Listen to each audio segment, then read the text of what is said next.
लग्नानंतर होईलच प्रेम या मालिकेच्या आजच्या भागामध्ये आपण पाहणार आहोत. मानिनीच्या डोक्याला जबरदस्त मार लागलेला आहे. पार्थ तिची काळजी घेतोय. विक्रम देखील तिच्याबरोबरच आहे आणि आता लग्न मांडवात मोठा राडा होत आहे. आता पार्थचा मामा त्यांच्याकडे आलेला आहे आणि पार्थ आणि विक्रम यांना तो सांगतोय की सगळं पब्लिक भडकलेलं आहे. सर्वजण म्हणतायत आज लग्न झालंच पाहिजे. ती गेली तर जाऊ द्या, दुसरी कोणती पण उभा करा, पण ते आज लग्न झालंच पाहिजे असं सर्वजण हट्टच करतायत. पार्थला या गोष्टीच पटत नसतात. कारण आपल्यावर असं कोणीतरी दबाव आणून आपलं लग्न लावू शकत नाही, असं त्याचं पूर्णपणे मत असतं. पण मामा सांगतोय, की गाव पूर्णपणे आपल्या विरोधात गेलेलं आहे आणि त्यांचं एकच मत आहे, की आज इथून वरात माघारी गेली नाहीच पाहिजे. आज लग्न झालंच पाहिजे. या मुलाचं लग्न झालंच पाहिजे. ती पळून गेली असेल तर जाऊ द्या. दुसऱ्या कोणत्या पण मुलीला उभा करा, गावातली करा, कुठलीही करा, पण लग्न मात्र झालंच पाहिजे, असा हट्ट आता गावकऱ्यांनी धरलेला आहे. विक्रमला देखील हे सगळं चुकीचं चाललंय असंच वाटत असतं. तेव्हा पार्थ देखील चिडतो आणि म्हणतो, "हा काय वेडेपणा आहे. आत्ताच्या आत्ता आपण सगळे पोलीस स्टेशनला जाऊया आणि नंदिनीला कसं शोधायचं ना, ते मला चांगलं माहिती आहे. तुम्ही काही काळजी करू नका. मी माझी सगळी यंत्रणा कामाला लावतो." असं म्हणून तो विक्रमला म्हणजेच त्याच्या वडिलांना म्हणत असतो, "आपण आत्ताच्या आत्ता या गावातून निघून जाऊया. कारण इथं आपलं काही खरं नाहीये, असं मला स्पष्टपणे दिसतंय." विक्रमला देखील पार्थचं म्हणणं पटत असतं. कारण गावातले लोक नको त्या गोष्टीचा हट्ट करतायत. असं लग्न कुणीही कुणाबरोबर करू शकत नाही आणि पार्थचं तर नंदिनीवर प्रेम आहे हे त्याला माहीत असतं. तेवढ्यात आता दौलतचा होणारा जावई म्हणजेच भोसलेंचा मुलगा तेथे आलेला आहे आणि तो पार्थला दम देतोय. "या गावातून जाण्याचा विचारसुद्धा करू नका. आता ही वरात आलेली आहे ना, आज लग्न झालंच पाहिजे एवढी गोष्ट लक्षात ठेवा. नाहीतर आम्ही काय कराल ना ते सांगणार नाही. एक-एक गोष्ट करून दाखवू. गाडीत बसलात ना तर गाडीसकट तुम्हाला सुद्धा जाळून टाकू." अशा शब्दामध्ये तो पार्थला बोलतो. तेव्हा एरवी शांत असणारा पार्थ मात्र आता चिडलेला आहे. पार्थ म्हणतो, "तुम्ही काय बोलताय? तुम्हाला समजतंय ना? आम्ही देखील शांत बसणाऱ्यातले नाही आहेत. आत्तापर्यंत तुमचा रिस्पेक्ट करून आम्ही शांत बसलो होतो. पण जर तुम्ही आमच्यावर दबाव आणत असाल, तर मी शांत बसणाऱ्यातला नाही आहे. ही गोष्ट लक्षात ठेवा." असं म्हणून पार्थ देखील आता त्याच्या अंगावर जात आहे. तेवढ्यात त्याच्या पाठीमागचा त्याचा साथीदार म्हणतो, "तू काय करशील रे? आत्ताच तुझ्या आईचं डोकं फोडलं ना, तू काय केलंस आमचं सांग बरं?" असं जेव्हा तो म्हणतो, तेव्हा मात्र पार्थला एकदम ती गोष्ट जास्त हर्ट होते. आपल्या आईला मारूनसुद्धा आपण शांत बसलोय या गोष्टीमुळे पार्थ आता चिडलेला असतो. पार्थच्या अंगात रक्त सळसळ करत असतं. पार्थने करकचून मूठ दाबून ठेवलेली असते आणि पार्थ आता कसलाच विचार न करता त्या दोघांना भिडलेला असतो. त्या दोघांच्याही अंगावर जात त्यांना मारायला पार्थने सुरुवात केलेली असते आणि आता घरामध्ये मोठा राडा सुरू झालेला आहे. लग्न मांडवात राडा होता, आता इथं सुद्धा जोरात राडा सुरू झालेला आहे. हाणामारीची वेळ आलेली आहे आणि पार्थ अजिबात मागं सरकत नाहीये. तेवढ्यात विक्रम त्यांच्यामध्ये पडतो. "अरे पार्थ, तू तरी शांत राहास," त्याला म्हणतो. पण पार्थ मात्र अक्षरशः अंगावर जाऊन त्यांना मारत असतो. कारण त्यांनी कामच तसं केलेलं असतं आणि म्हणून पार्थ आता शांत बसत नसतो. पार्थ अगदी त्यांच्या नरडीचा घोट घ्यायला तयार झालेला असतो. कसं तरी पार्थला शांत केलं जातं. विक्रमसुद्धा त्या मुलाच्या जवळ जातो आणि म्हणतो, "अहो असा हट्ट करू नका. आम्ही बघतो काय करायचं ते. पण कृपया तुम्ही शांत राहा. आम्हाला थोडंसं शांत राहू द्या. अहो आमची नवरी पळून गेलेली आहे. अगोदरच आम्ही खूप मोठ्या सदम्यामध्ये आहोत. आता तुम्ही असं बोलून आम्हाला उगाच काहीतरी अडचणीत आणू नका." तरी देखील तो मुलगा म्हणत असतो, "आम्हाला तुमचं दुसरं काही सांगू नका. या गावामध्ये आमची इज्जत आहे आणि आमची इज्जत राखायची असेल, तर तुम्हाला आज लग्न करूनच जावं लागणार आहे. तुमचा मुलगा बिगर लग्नाचा आम्ही जाऊ देणार नाही. तुमच्यातलं कोण तयार होतंय का लग्नाला बघा. नसेल तर आमच्या गावातली मुलगी लग्नासाठी तयार आहे असं समजा. आमच्या गावातली मुलगी आम्ही एका क्षणात तुम्हाला देतो. पण आज मात्र हे लग्न झालंच पाहिजे. अन्यथा आमच्यासारखं वाईट कोणीसुद्धा नाहीये. आम्हाला वाईटावर यायला लावू नका." असं म्हणून त्या मुलाने अजूनही विक्रमला दमच द्यायला सुरुवात केलेली आहे. विक्रमला कळत नाहीये, की आता या सगळ्या गोष्टींशी कसं डील करावं. यांना काय बोलावं, पार्थला काय समजावून सांगावं, तेवढ्यात वसुंधरा या सर्वांच्यामध्ये पडते. खरं तर वसुंधराला ही एक सुवर्ण संधीच आहे हे समजलेलं असतं. अगदी तिच्या मनाप्रमाणे गोष्टी घडत असतात. वसुंधरा देखील त्या मुलाच्या अंगावर जात म्हणते, "आमचा पार्थ काय रस्त्यावर पडलेला नाहीये तुमच्या गावातल्या कोणत्याही मुलीशी लग्न करायला. आमच्याकडे पण मुली आहेत. पार्थवर जीवापाड प्रेम करणाऱ्या मुली शहरात 100 नाही 1000 आहेत." तेव्हा तो मुलगा म्हणतो, "त्या मुली तुमच्या शहरातल्या असतील. आत्ता इथं एखादी त्यातली उभी होऊ शकते का सांगा? नसेल तर आमच्या गावातली लगेच उभी उभी करतो बघा." असं म्हणून तो वसुंधराचं तोंड बंद करायचा प्रयत्न करतो. तेव्हा वसुंधरा म्हणते, "आत्तासुद्धा मुली तयार आहेत. तुम्ही आम्हाला सांगू नका की पार्थने कोणाशी लग्न केलं पाहिजे. प्रश्न लग्नाचाच आहे ना, तर आज लग्न होईल." असं वसुंधरा त्याला बोलते. वसुंधरा जेव्हा म्हणते की लग्न होईल, तेव्हा मात्र तो मुलगा शांत होतो. विक्रम म्हणतो, "अगं वसुंधरा तू काय बोलतेस? आणि आता कोणाशी लग्न करणार आहे पार्थ?" तेव्हा वसुंधरा म्हणते, "रम्या आहे ना, रम्याशी लग्न करायला काय हरकत आहे?" "अरे रम्या तर पार्थवर किती प्रेम करते तुला माहिती आहे ना. पण आता रम्या कन्विन्स होईल का नाही ते मला माहिती नाही पण मी या लग्नासाठी रम्याला कन्विन्स करू शकते. कारण आता वेळच अशी आलेली आहे. अरे आपलंच माणूस संकटाच्या काळाला आपल्या पाठीशी उभारत असतं ही गोष्ट मला माहीत आहे. तू पाठीमागं जे काय बोलला होता ना, ते सगळं विसरून जायला मी तयार आहे आणि रम्याला या लग्न मांडवात तयार करायसाठी माझी जबाबदारी आहे." असं म्हणून तिने रम्याची जबाबदारी घेतलेली आहे. पण हे सगळं ऐकताना विक्रम आणि मानिनी यांना मात्र अजिबात पटत नाहीये. त्यांना रम्याबरोबर पार्थने लग्न करावं हे पटत नसतं. ते म्हणतात, "पण अगं पार्थचं प्रेम तर नंदिनीवर आहे ना." तेव्हा वसुंधरा चिडते आणि म्हणते, "आता इथं प्रसंग काय चाललाय तुम्हाला समजतंय का? पार आपल्या नरड्याची गोष्ट आली आहे, तरी अजून तुम्ही नंदिनीचं नाव घेताय. ती नंदिनी पळून गेलेली आहे, ही गोष्ट तुम्हाला समजत नाहीये का? आता आपला जीव वाचू शकते ती म्हणजे फक्त रम्याच. ते पण मला तिला विचारावं लागणार आहे, तिला कन्व्हिन्स करावं लागणार आहे. जर ती होय म्हणली ना, तरच हे लग्न होऊ शकणार आहे, ही गोष्ट लक्षात ठेवा. ज्या नंदिनीचा तुम्हाला पुळका आलाय ना, ती नंदिनी आपल्याला संकटात टाकून लग्न मांडवातून पळून गेलेली आहे. समजतंय ना तुम्हाला मी काय बोलतेय ते?" अशा शब्दात वसुंधरा विक्रम आणि त्याच्या बायकोचा समाचार घेत आहे. आता ते दोघं देखील हतबल झालेले आहेत. तेवढ्यात दौलतचा होणारा जावई त्यांना म्हणतोय, की "ठीक आहे, अहो ती रम्या का कोण आहे ना, तिच्याशी लग्न लावून दिलं तरी चालेल. आम्हाला काय आमच्याच गावातल्या मुलीशी लग्न लावावं असं काही नाहीये. फक्त लग्न मात्र झालं पाहिजे ही गोष्ट लक्षात ठेवा.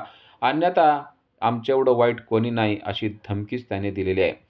विक्रम मानिनीकडे पाहत आहे. आता काय करावं असा मोठा प्रश्न त्याच्यापुढे आहे आणि तो वसुंधराला म्हणतो, "ठीक आहे, तुला जे योग्य वाटतंय ना ते कर. आत्ता सध्या पार्थचं लग्न होणं गरजेचं असेल, तर ते रम्याबरं का असेना आपण करूया." असं म्हणून पार्थच्या लग्नासाठी विक्रम तयार झालेला आहे. मानिनीला तर रडू कोसळलंय. इकडे जीवा लग्नासाठी धावपळ करत आहे. त्या मुलीला त्याने दवाखान्यात सोडलंय. दवाखाना लांब असल्यामुळं त्याला उशीर झालेला आहे आणि आता मुहूर्त टळतोय की काय, आपल्याला लग्नाला लग्नाला भेटतंय की नाही असा विचार करून तो फास्ट गाडी चालवत आहे. आपल्याला पटकन जावं लागेल असं त्याला वाटत असतं, पण तेवढ्यात त्याला एक गाडी क्रॉस झालेली आहे आणि ही नेमकी तीच गाडी आहे, ज्या गाडीमध्ये दीपकने नंदिनीला ब्लॅकमेल करून घेऊन चाललेला आहे. तिला किडनॅप करून घेऊन चाललेला आहे आणि तेवढ्यात ते एकमेकाच्या समोरासमोर आलेत. अजून जीवाला माहीत नाहीये की त्यामध्ये नंदिनी आहे. पण आता ती गाडी त्याच्या समोरच येऊन थांबते आणि जीवाला खूपच राग आलाय. एकतर उशीर झालाय आणि हा कोण व्यक्ती आहे आपल्या गाडीच्या समोरच त्याने गाडी आणून लावलेली आहे, असं तो म्हणतो आणि गाडीतून उतरत असतो. तेवढ्यात नंदिनी पाहते की आपल्या समोर देवदूतासारखा उभारलाय तो म्हणजे जीवा आणि आता जीवाच आपला जीव वाचवणार आहे या गोष्टीमुळे नंदिनी मात्र भलतीच खुश झालेली आहे. जीवा पटकन गाडीतून खाली उतरतो आणि एकदम मारामारीच्या भाषेतच तो पुढे आलेला असतो. "काय रे तुला कळत नाही का गाडी कशी चालवायची? पटकन बाजूला गाडी काढ." असं तो त्याला बोलत असतो. तेवढ्यात नंदिनी आरडाओरडा करून "जीवा, जीवा" म्हणून त्याला खुणवत असते, बोलत असते. पण तेवढ्यात दीपक तिचं तोंड दाबतो आणि दीपकला कळतं की नंदिनीच्या ओळखीचं कोणतरी आलेलं आहे आणि आता ही जर का आरडाओरडा केला तर आपल्या जीवाशी बेतू शकतं असा विचार करून त्याने नंदिनीचं जोरदार तोंड दाबायला सुरुवात केलेली असते आणि तो दीपक त्याच्या मित्राला म्हणतो की "बाहेर जा आणि त्याला सांभाळ." दीपकचा मित्र लगेच गाडीतून उतरतो आणि धावत पळत जाऊन जीवाच्या पुढं हात जोडून म्हणतो, की "अहो माफ करा बरं का, जरा गाडी फास्टच होती माझी, पण गाडीमध्ये पेशंट आहे ना, त्याला दवाखान्यात घेऊन चाललोय ना, त्यामुळेच जराशी मी गाडी फास्ट चालवत होतो." जीवा आतमध्ये पाहण्याचा प्रयत्न करतो, पण त्याला आतमधलं नीटसं काही दिसत नाही. आतमध्ये पेशंट आहे, त्यामुळेच गाडी फास्ट चालवत असेल असा विचार करून जीवा म्हणतो, "ठीक आहे, ठीक आहे, चल लवकर. मला एकतर उशीर व्हायला लागलेला आहे. पटकन तुझी गाडी बाजूला काढ." असं म्हणून आता जीवा त्याच्यापासून दूर होत असतो. पण इकडे नंदिनी मात्र जीवाच्या आकांताने ओरडत असते, "जीवा वाचव, जीवा वाचव." असून ती बोलत असते. पण जीवाला मात्र तिची कर्णकर्कश हाकसुद्धा ऐकू येत नसते. तिचं तोंड दाबण्यात आलेलं असतं आणि जीवा गाडीमध्ये पुन्हा एकदा बसलेला आहे. गाडीचा दरवाजा त्याने पुन्हा एकदा बंद केलेला आहे. नंदिनीच्या आशा अपेक्षांचाच दरवाजा बंद होतोय. नंदिनीला समजलंय की जीवा निघून जात आहे. काही केल्या जीवाला थांबवलंच पाहिजे, असे विचार तिच्या मनामध्ये येत आहेत. पण तेवढ्यात जीवाच्या जवळून ती गाडी क्रॉस होत असते आणि अजूनही नंदिनी जीवाकडेच पाहत असते आणि दीपक अजूनही तिला थांबवण्याचा प्रयत्न करत असतो. पण दीपकला जोरदार धक्का देऊन नंदिनी त्याला बाजूला सरकवून काचेच्या जवळ येऊन जोरजोरात हाक मारून काचेवर जेव्हा थाप मारते, तेव्हा मात्र जीवाचं लक्ष नंदिनीकडे जातं आणि एका क्षणात त्याच्या डोक्यात वीज चमकते आणि तो विचार करतो, की नंदिनी? नंदिनी इथं कसं काय? असा विचार त्याने केलेला आहे आणि आता त्या गाडीचा पाठलाग केल्याशिवाय काही खरं नाही असा विचार करून चाललेल्या गाडीच्या पाठीमागं त्याने आपली स्वतःची गाडी वळवली आहे आणि बेफाम जाणाऱ्या त्या नंदिनीच्या गाडीच्या पाठीमागे जोरदार धाव घेत जीवा देखील त्याच गाडीच्या पाठीमागं लागलेला आहे. आणि आता नंदिनीचा जीव वाचवल्याशिवाय जीवा राहणार नाही. कारण जीवाला समजलंय, की त्या गाडीमध्ये नंदिनी आहे आणि लग्नाच्या वेळेस नंदिनी कुठं चालली आहे? असे शेकडो प्रश्न त्याच्या डोक्यामध्ये आहेत. नंदिनी अजूनही आरडाओरडा करण्याचा प्रयत्न करते. दीपक तिला थांबवण्याचा प्रयत्न करतोय, पण नंदिनी मात्र आता तिच्या कामामध्ये यशस्वी झाली आहे. नंदिनीने बरोबर जीवाला आपल्या बाजूनं बोलवून घेतलेलं आहे आणि जीवा देखील आता बेफाम स्पीडनं नंदिनीच्या पाठीमागं तिचा जीव वाचवण्यासाठी चाललेला आहे. इकडे वसुंधरा तिच्या प्लॅनमध्ये सक्सेस होताना आपल्याला दिसते आणि आता वसुंधरा बाहेर येते आणि विचार करते, की आज माझा प्लॅन सगळा सक्सेस झाला आहे. आता मी लगेच रम्याला फोन करते आणि तिला बोलवून घेते आणि आज पार्थ आणि रम्याचं लग्न लावून देते असा विचार करते आणि फोन हातात घेते. तेव्हा तिला एक व्हॉईस नोट सापडते. ती व्हॉईस नोट रम्याची असते आणि रम्या अक्षरशः त्यामध्ये म्हणलेली असते, की "तुला आई म्हणण्याची आज मला लाज वाटत आहे. तुला पार्थ आणि नंदिनीचंच लग्न करायचं होतं ना, तर मला अगोदरच तसं सांगायचं. या लग्न मांडवात मी आलेच नसते. तू त्यांच्याशी बोलते काय? त्यांच्याकडून हार घेतेस काय? अगं तुला त्यांचंच पटतंय ना, तर तू त्यांचीच आहेस. तू माझी नाही आहेस. तू माझी कोणच नाही आहेस." असं डायरेक्ट तिनं त्या व्हॉईस नोटमध्ये लिहिलेलं असतं. आणि आता वसुंधराचा मोठा प्लॅन फेल होताना आपल्याला दिसत असतो. आता वसुंधरा तिला फोन लावते, पण फोनसुद्धा स्विच ऑफ आहे. वसुंधराला समजलंय, की आपण जे काय केलंय, ते सगळं पाण्यामध्ये गेलेलं आहे.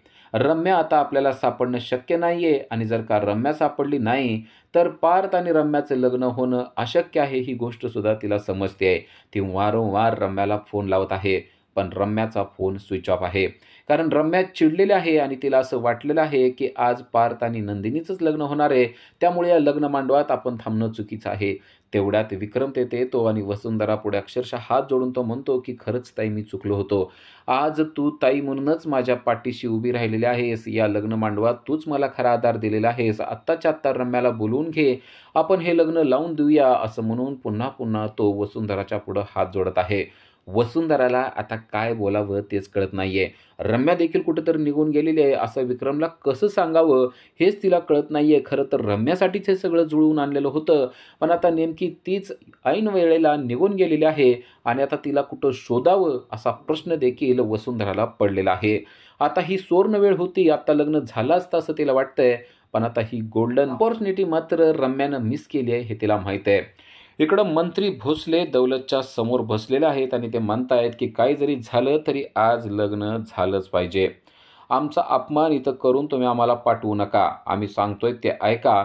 कारण हा आमचा मतदारसंघ आहे.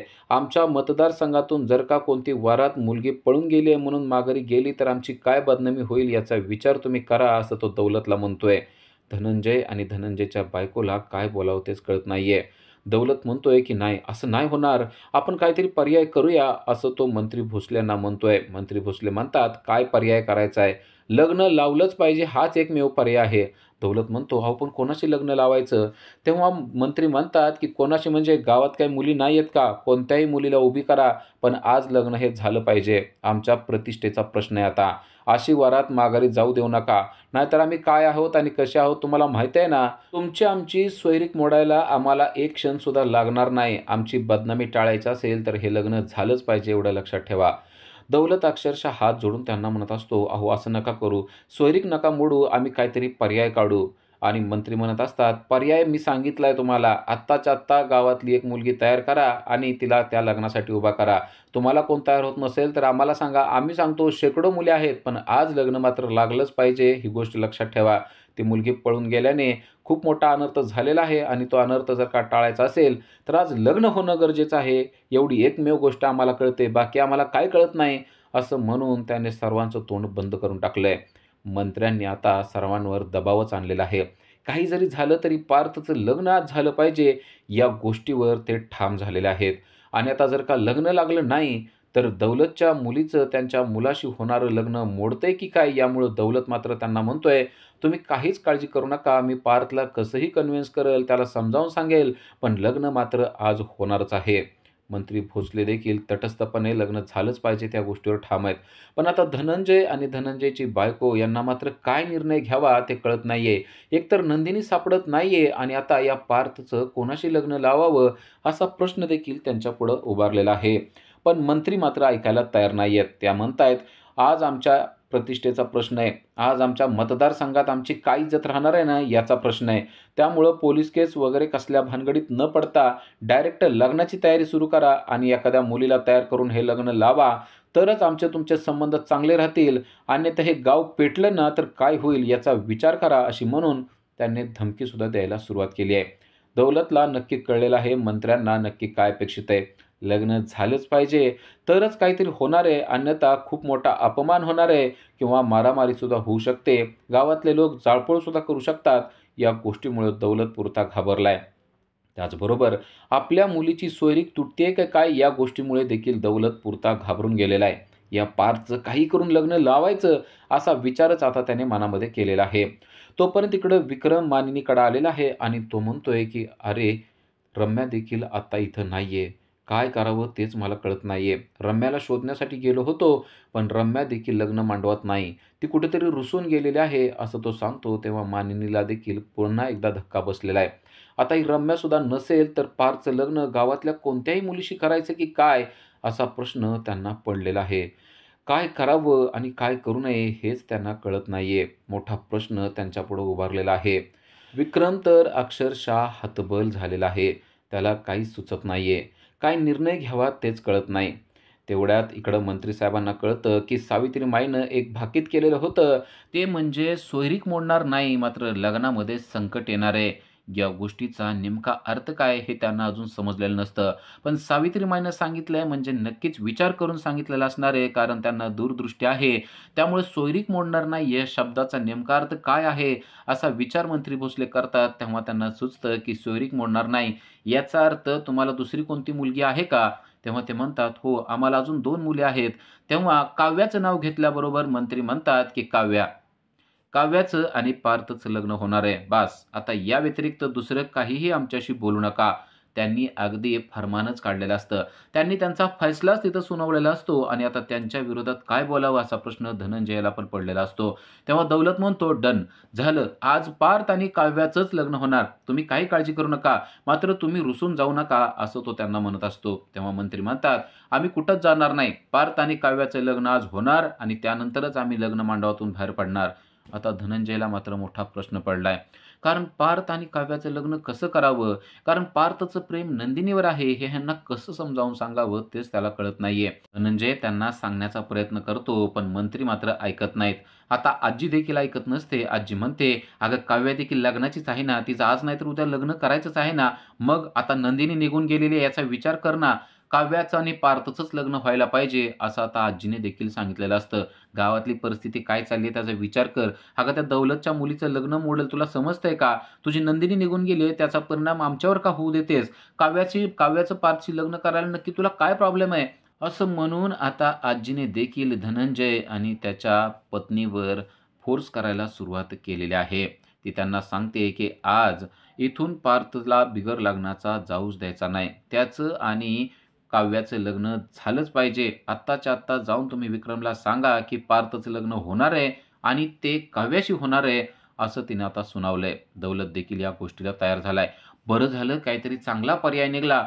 सोयरीक तर मोडली नाही. नंदिनीला जायचं असेल तर जाऊ द्या. आत्ताच्या आत्ता काव्याला लग्नासाठी तयार करूया. मी लगेच विक्रमकडे जातो आणि त्याला ही आनंदाची बातमी देतो, असं म्हणून आता दौलत तिकडंच चाललेला आहे. धनंजय या गोष्टीला तयार नसतो असं जेव्हा मंत्र्यांना वाटतं, तेव्हा ते चिडतात आणि म्हणतात, "आम्ही आमचा फैसला सुनावलाय.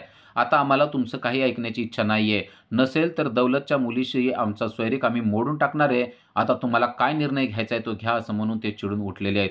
इकडे दौलतचा होणारा जावई पुन्हा एकदा दौलतच्या समोर आलेला आहे आणि तो दौलतला म्हणतोय, "जर का आमच्या वडिलांनी सांगितलं तसं झालं नाही, तर ही सोयरीक तुमची आमची झालेली आहे ती मोडली असं समजा."